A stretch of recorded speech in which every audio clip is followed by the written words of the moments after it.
Okay, so, you guys have sent in some really interesting stuff about burnout lately, and we thought we would dig into it Yeah. a little more with this podcast transcript that someone shared called "How to Cope with Burnout: Restoring Your Energy." So Okay. we're gonna look at what it is, what causes it, how it shows up in your life, and then most importantly, how to deal with it and hopefully prevent it. Yeah, that sounds great. So Would I that? think this transcript really gives us some good insights Yeah, it really does. to dig into.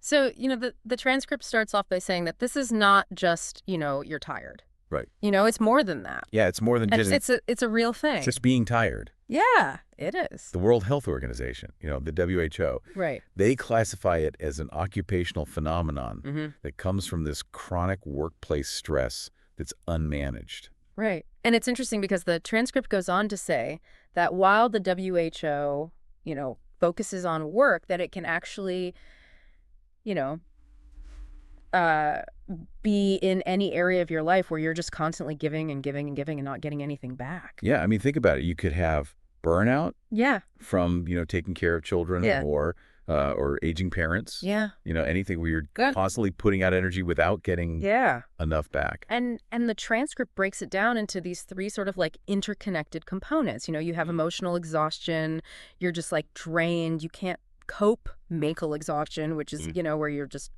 overloaded mentally. Yeah. And then the physical exhaustion, which is, You're just wiped out. just like no matter how much you sleep, you're just You're exhausted, yeah. just wiped out. And I think an important point the transcript makes is that Mhm. it's not just feeling these types of exhaustion, but it's also this sort of feeling of detachment, almost like you're becoming cynical about the things that you used to care about, Right. whether it's your job, your hobbies, Right. or even relationships.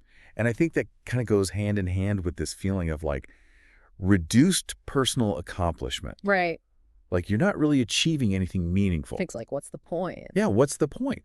And then that kind of leads into a lack of motivation. Exactly. It's like giving 110% all the time, but not having that tank refilled. Right. And I think that that's such a good analogy that they use in the transcript, this persistent lack of energy.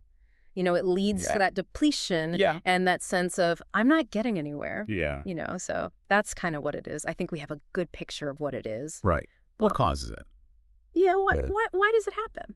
Well, the transcript. I mean, a lot of people listening to this Yeah. are probably like, yeah, I'm feeling this. Yeah. What's going on? So why does this happen? So the transcript, rightly points out that overload is a huge factor. Right. And it makes this connection to our societal values around productivity. Right. There's this pressure to always be achieving, Oh, yeah. to optimize your time, Yeah. to constantly be doing more. More.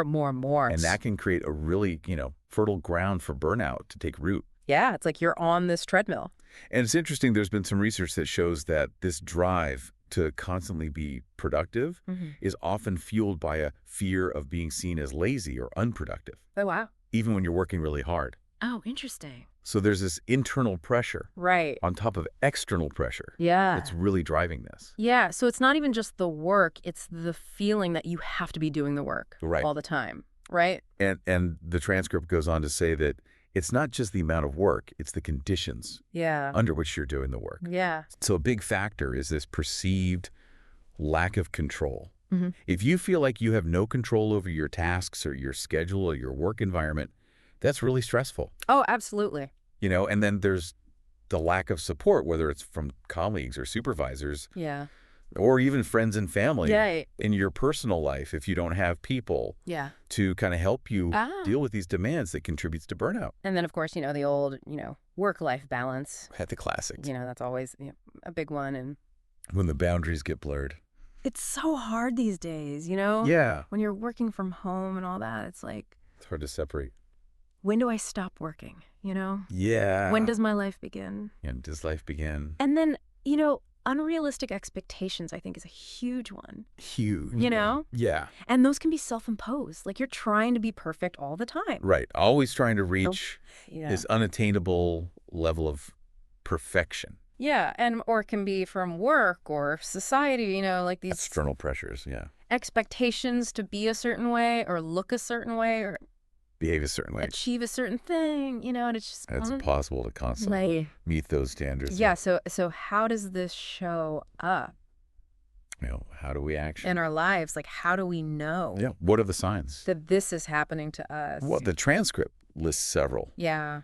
And on the physical side, there's that persistent exhaustion that no matter how much you sleep, you're still tired. Yeah. You might get frequent headaches, Right. muscle tension, even digestive problems, Right.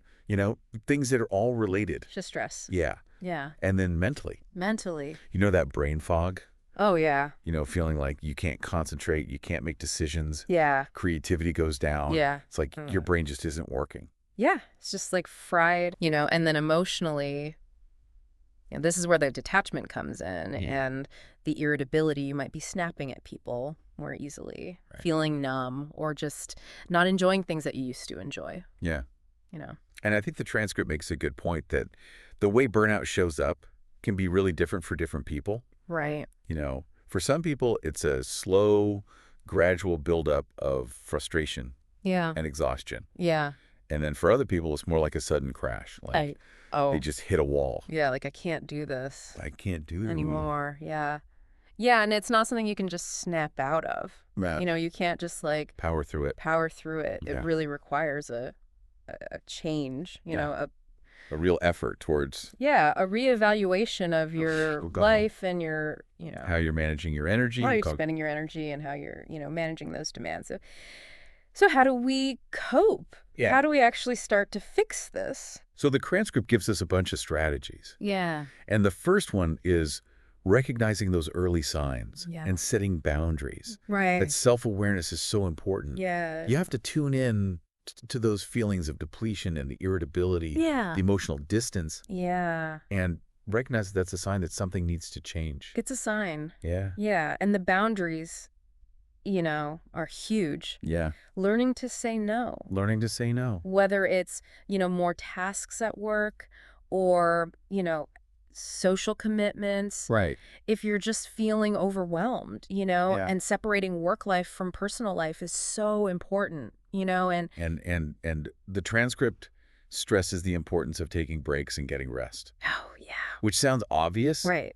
But so many of us don't do it. Yeah. And it's not just about sleeping enough at night. Right. It's about taking breaks during the day, even if it's just for a few minutes. Yeah. To step away Yeah. from your work. Yeah. Just kind of like reset. Yeah. And then, taking weekends off, planning vacations, Yeah. longer periods where you Yeah. can really disconnect and let your system recharge. Yeah. And they talk a lot about mindfulness and stress reduction techniques. Yeah.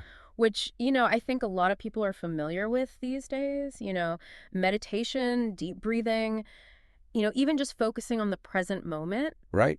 can really help calm your mind and Right. lower your stress level. And it's really encouraging because even just, a few minutes a day 5 minutes a day of mindfulness of just being present. can make a difference. And for those people who are new to mindfulness, it's really about intentionally bringing your awareness to what's happening right now without getting caught up in thinking about the past Right. or worrying about the future. And getting physical is so important. Oh, yeah. The transcript talks about exercise as a really powerful way to fight burnout. It releases endorphins. Which are those feel-good chemicals. Yeah. And it can just really reduce stress and boost your energy. Yeah. And it doesn't have to be, running a marathon. It can just be It could be a walk. yoga. Yoga. Yeah. Yoga, stretching, Anything that. just getting out in nature, Yeah. Oh. Anything to get you moving. Yeah. And then I think seeking support from others is so important Yeah. because it's so easy to just withdraw when you're feeling burned out. Isolate yourself. Yeah. But, reaching out to a therapist or a friend or a support group can make a big difference. Right. And the transcript stresses that that's not a weakness. Yeah. That's actually a sign of strength. Yeah. To reach out for help.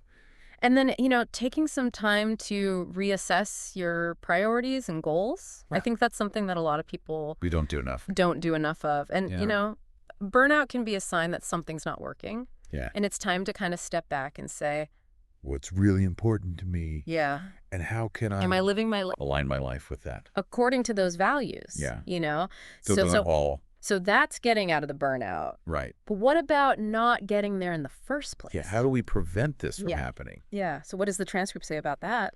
Well, they talk a lot about maintaining that healthy work-life balance, Right. Yeah.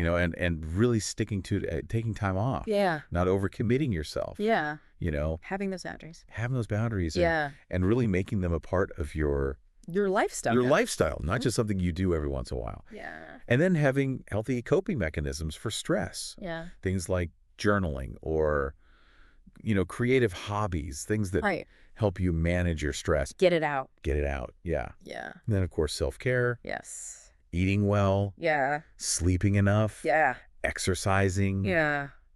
Those are all things that Sounds so basic. it does sound basic, But, we all... but we don't do it. We don't do it. Yeah.